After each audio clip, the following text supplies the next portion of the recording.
change your outlook on your favorite quarterback? Second favorite? No, it hasn't changed my outlook. It's been such an odd year. And listen, I feel like I was obviously dead wrong about the Bears. I don't feel like I was dead wrong about Caleb. He has not played up to what my instant expectations were. But I also think I agree with his point about frustrating and encouraging in this regard. It is, statistically, you look at it, a bizarre. For him. For him, it's a bizarre pay. Like, do you know how many interceptions he has during the 8-game losing streak? Yeah, 0. 0. The answer is none, which is, it's the first cousin of my too many picks, too few picks takes from training camp. Like, that's actually a problem. Yeah. You actually need more interceptions as a rookie. Do you think he's scared to throw it?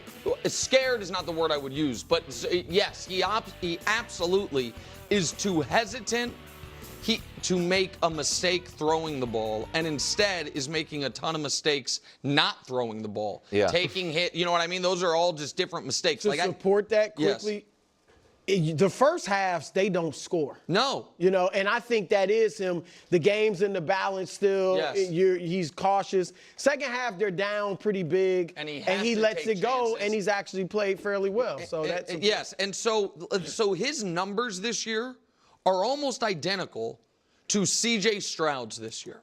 Now, I do not think he has played as well as C.J. Stroud, but I also think his 20 best plays match right up to CJ's been bad. Right, CJ's had and CJ was going into the year. Remember, the conversation was, well, can Caleb do what CJ did? Now CJ goes in the other direction. So I worry about rookie quarterbacks when you don't see the upside plays when they were an upside pick. So I have seen a ton of the upside plays from Caleb, but I also have seen a hesitation that I didn't expect. Scared, again, feels too cutting, but fearful, I guess, is the same thing. Okay. Yeah. But you know what I mean? To like hesitation, not make mistakes. And I'll let Brew play lead singer for this part of it. The body language is a player that is not only in his own head, but more frustrated than he's ever been as a football player. Yeah. And that's discouraging. I don't think it makes him a bad guy, but I mean, it's not. It does seem immature, I will say that. Yeah, I'm with, look, that body language, unless you're like writhing in pain from your ribs, or, unless you're like, man, I'm dying out here, that's inexcusable. As a leader. You're right. That's the thing. You're trying to lead grown men, and they're looking at you. Now, they're saying the right things, which is great, and I have no reason to believe they don't like him. But when you see your leader doing that, it's not a good look.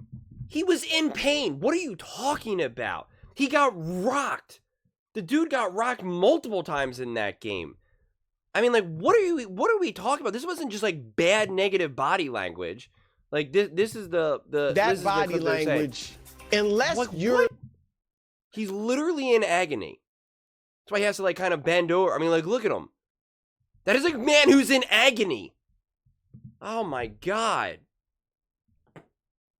These takes have been wild today. Absolutely wild. Wild. First off, we got Nick Wright out here trying to be like, well, let's take the 20 best plays of Caleb and compare it to the 20 best plays of C.J. Stroud. And it's like, that doesn't make any sense. That doesn't make any sense. We can take the 20 best plays of Gardner Minshew and put them up against Patrick Mahomes. That's just a bunch of farts and whistles. Like that doesn't, what does that mean? Like, that doesn't mean anything. That's not the argument. And then saying that his body language is disconcerting. Like, the dude has had just a avalanche of awfulness happen to him. This team has been a disaster. They're 4-10. You had people like Nick Wright saying that they're going to go to the Super Bowl. They fired the head coach, fired the coordinator. The defense is a mess right now. The offense is a mess right now. When Caleb does make a play, his own teammates can't make the play on the other end. They can't actually catch the ball. And you want his body language just to be like pristine and perfect. First off, he has said all the right things. I think he's actually maintained a great level of composure. And now we're using this example right here when the dude got rocked, literally rocked. And he's obviously in pain. That is not him just being like, man, I'm all upset and angry. Like, that's not what it is. He's literally like, I can't get comfortable. Like, my body is causing me actual agony. I'm not comfortable in my own skin. Anyone who's actually been injured or hurt knows that feeling.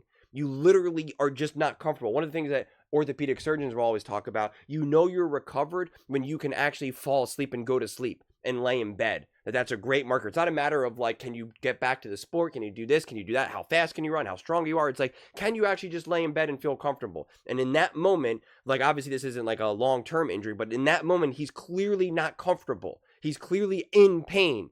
And you just want him to just be like this and be like, not in pain, not in pain, not in pain. That's just insanity. Insanity. I can't even fathom that that's what they're going to harp on this right here. I really can't. It just doesn't make any sense. And then the way how we're trying to like find ways to praise Caleb or to be like, well, I'm actually have no concerns. Like that's not the conversation either. The conversation is that this whole season has just been a mess. It's been a mess. We've absolutely have seen high points. And I think there's a lot to like of Caleb. And I've defended Caleb every single step of the way.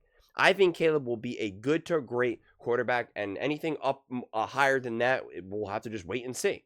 There's no other way that anyone can still predict in this moment of time, he's going to be an elite, he's going to be an all-time timer. No one could make that prediction at this point. No one. So much of it is going to be, does he get an awesome offensive head coach for the long term? Not a great coordinator, or he could have an all-time coordinator, but that coordinator would need to stay there for 5, 6, 7 years. You can't have this all-time amazing coordinator for like 1 or 2 years, and then, he's gone. Because then you got to play the game where you have to find that other coordinator. It's going to be some of the people around him. But this game has continued exactly how it has all season.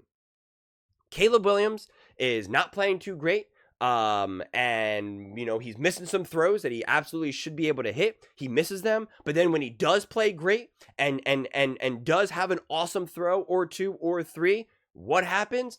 They drop the ball. This has continued to be a two-way street for Caleb Williams and the Chicago Bears. He's not doing enough to elevate the team, and they're not doing enough to elevate him. That's the reality. That is the absolute reality of this. This team is just a mess. The team is just a mess. So we don't have to keep having the wrong discussions about it. One, at this point, it is impossible for a rookie quarterback to be able to thrive in this system with this franchise right now, in this immediate moment this season. I'm not saying, as a whole. I just mean right now. It's impossible. When you have fired coaches and fired coordinators, what are you expecting? And then when you actually do make a play and the players aren't catching the ball, like what are you supposed to do in that situation? The team is just a mess. The defense is an absolute mess. The Vikings were able to do whatever they wanted. As Troy Aikman pointed out, the defense is just porous. Ever since they fired Eberflus, it's just been like, whatever. And so, yeah, expecting Caleb Williams to be able to thrive in that. And no, the whole idea about the interceptions, no, he's just missing throws. One, the game plan isn't very good. I mean, we know that. He's absolutely holding on to the ball for too long, which again, that is also, I look at that more as also a coordinating issue and a game plan issue. Set up a game plan where he is getting rid of the ball quickly.